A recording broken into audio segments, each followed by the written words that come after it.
بسم اللہ الرحمن الرحیم۔ السلام علیکم ناظرین، آپ یوٹیوب چینل دیکھ رہے ہیں، میں تقویم یاد امید کرتا ہوں سب دوست خیریت سے ہوں گے۔ ناظرین، بغیرت قوم کا غیرت مند لیڈر گرفتار ہو گیا اور ہماری قوم ہاتھوں پہ ہاتھ ملتے گھروں میں بیٹھے انتظار کر رہی ہے کہ تبدیلی آئے گی، اسلامی جمہوریہ پاکستان بنے گا، وقت بدلے گا، حالات بدلیں گے، معاشی حالات بدلیں گے اور ہمارا مستقبل بدلے گا۔ ناظرین کرام، خدا نے آج تک اس قوم کی تقدیر نہیں بدلی جسے خود شوق نہیں ہوتا اپنی تقدیر بدلنے کا۔ عمران خان کی 27-28 سالہ سیاسی سٹرگل، وہ 72 ایئرز اولڈ ایک نوجوان اپنے ملک و قوم کے لیے جو ہے وہ اشرافیہ سے لڑا ہے، طاقتور حلقوں سے لڑا ہے، اور اس شخص کو ہم نے خراج کیا دیا ہے کہ وہ آج جیل کے اندر پابند سلام۔ ایک ایسا شخص جس نے میرے ملک پاکستان کی نوجوان نسل کے لیے اور غریب عوام کے لیے آواز اٹھائی ہو، اپنی غریب عوام کے لیے سوچا ہو، اپنی غریب عوام کے لیے یونائٹڈ نیشن میں کھڑے ہو کے بات کی ہو، وہ شخص آج سلاخوں کے پیچھے ہے۔ اور میرے ملک پاکستان کی غیرت مند قوم، جو مجھے شرم سے کہنا پڑ رہا ہے کہ وہ بغیرت قوم سو رہی ہے، ہم ایسیوں میں سو رہے ہیں، اور میرے ملک پاکستان کا ایک عظیم ترین لیڈر جس نے اپنے ملک پاکستان کی نوجوان نسل کا سوچا، وہ آج سلاخوں کے پیچھے جیل میں سڑ رہا ہے۔ کیا اس شخص کا قصور یہی تھا کہ اس نے نوجوانوں کو جو ہے وہ بتایا کہ ان کے حقوق کیا ہے؟ کیا اس شخص کا قصور یہ تھا کہ اس نے پاکستان کے اندر لنگر کھانے چلائے تاکہ کوئی بھوکا نہ سوئے؟ کیا اس شخص کا قصور یہ تھا کہ اس نے صحت کارڈ چلایا تاکہ کسی بیمار کو جو ہے وہ اپنے علاج کے لیے در بدر رلنا نہ پڑے؟ کیا اس شخص نے اپنے غریب عوام کو مسلم کنٹری ہونے کے ناطے صحت کی سہولیات دی، جو کہ یونائٹڈ نیشن کی طرف سے ایک بہت بڑا خراج تحسین تھا پاکستان کے پرائم منسٹر عمران خان کو؟ ناظرین کرام، اس شخص کا قصور یہ تھا کہ اس نے اپنی نوجوان نسل کو بتایا کہ ان کے حقوق کیا ہیں، ان کے فرائض کیا ہیں۔ ناظرین کرام، اس شخص کا جو ہے وہ جرم یہ تھا کہ اس نے اشرافیہ کو لگام ڈالنے کا سوچا تھا۔ ناظرین کرام، اس شخص کا جرم یہ تھا کہ وہ احتساب چاہتا تھا، وہ چاہتا تھا کہ جو میرے ملک پاکستان کا پیسہ لوٹ کے باہر لے کے گئے ہیں وہ پیسہ واپس لائے اور میرا ملک پاکستان جو ہے وہ اوپر جائے۔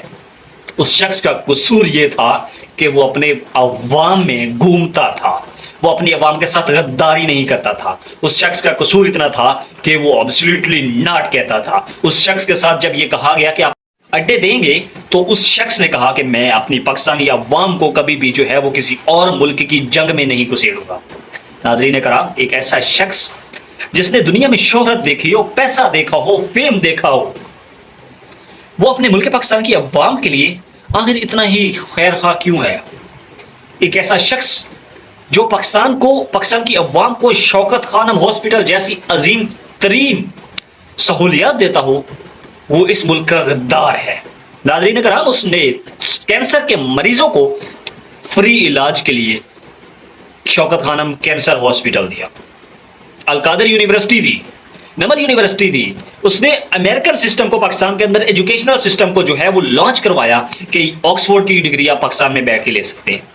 اس شخص کا قصور اتنا تھا کہ اس نے کہا کہ میرے ملک پاکستان کا ٹیلنٹڈ نوجوان، اسے باہر جانے کی ضرورت نہیں پڑے گی، وہ پاکستان میں ہی سب کچھ کر سکے گا۔ لیکن انفارچونیٹلی ہماری بدقسمتی، انا للہ و انا الیہ راجعون، اس شخص کو آج جو ہے وہ قید ہونا پڑا۔ اس شخص کو آج میرے ملک پاکستان کی اشرافیہ سب چیزوں کو روندتے ہوئے ایک ایسا فیصلہ، ایک ایسا کیس جس کے اوپر سپریم کورٹ آف پاکستان منع کر چکی ہے کہ ابھی فیصلہ نہیں ہونا، کوئی فیصلہ نہیں دے سکتا، اس پہ ایک سیشن جج جو کہ خود قوم لوط سے ہے، جو کہ خود ایک بھانڈ ہے، جو کہ خود ایک جو ہے وہ کمینہ شخص ہونے کے ناطے جو ہے وہ ایک فیصلہ دیتا ہے، جو کہ پہلے ہی لندن پلان کے ذریعے اس کی تکمیل ہونی چاہیے تھی۔ وہ فیصلہ آتا ہے واٹس ایپ پہ، وہ تکمیل کرتا ہے، کچھ ہی منٹ میں لاہور کے ڈالے، لاہور کے ادارے اتنے متحرک ہوتے ہیں کہ وہاں پہ عمران خان کو زمان پارک سے اٹھاتے ہیں، اور وہ جج جس جسٹس سسٹم کا حصہ ہوتے ہوئے شرم ہے، ہمیں افسوس ہوتا ہے کہ وہ لندن فرار ہو جاتا ہے۔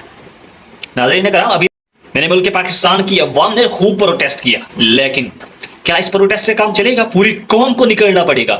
24 کروڑ عوام ہے میرے ملک پاکستان کی، اور اس نے 24 کروڑ کا ہی سوچا تھا، اس نے کسی ایک طبقے کا نہیں سوچا۔ اس نے صحت کارڈ صرف پی ٹی آئی ورکرز کو نہیں دیا، اس نے صحت کارڈ ہر غریب امیر شخص کو دیا۔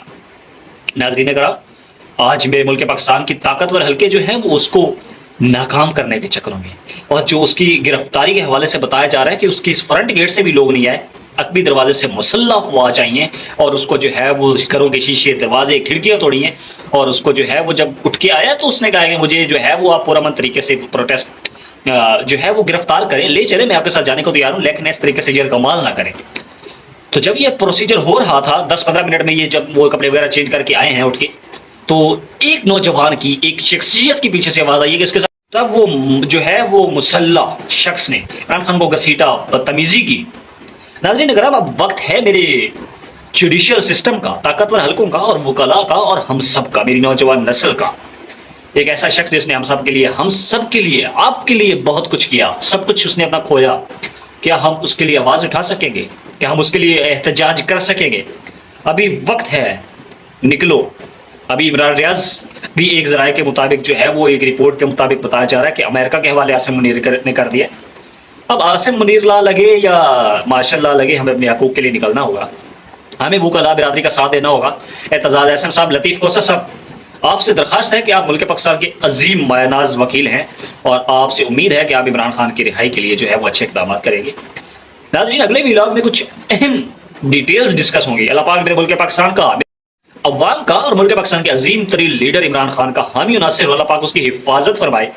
پاکستان زندہ باد، عمران خان پائندہ باد۔